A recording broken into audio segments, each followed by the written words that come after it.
আল্লাহ রাসূল সাল্লাল্লাহু আলাইহি ওয়াসাল্লাম বলেন, ও আমার উম্মতেরা, রমজান পাইছো, রমজান পায়া আল্লাহর কাছে বেশি বেশি কান্নাকাটি করো, বেশি তওবা করো এবং দান খয়রাত করো, কমপক্ষে সদকা ফিতর আদায় করো, যদি পারো আর অতিরিক্ত দান করো, কারণ আল্লাহ এই দানের দিনে তোমার রিজিকের মধ্যে বরকত দিবে, তোমার বিপদ আপদ দূর করবে, তোমার সংসারে কে অসুস্থ আছে অসুস্থতা দূর করে দিবে। এই জন্য বেশি বেশি দান খয়রাত করো, বেশি বেশি ইবাদত করো, আল্লাহ তোমার মাফ করে দিবে। বলেন সুবহানাল্লাহ। সম্মানিত ধর্মপ্রাণ মুসলমান ভাইরা, আমরা এখনো যারা বাড়িতে আছি, রাস্তাঘাটে আছি, আর 7 মিনিট সময় বাকি আছে, আমরা সকলে ঈদগাহের মাঠের দিকে চলে আসি ইনশাআল্লাহ।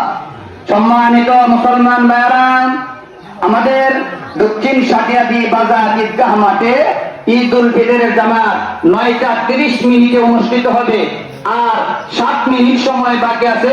আমরা যারা এখনো বাড়িতে আছি, রাস্তাঘাটে আছি, ইনশাআল্লাহ মাঠের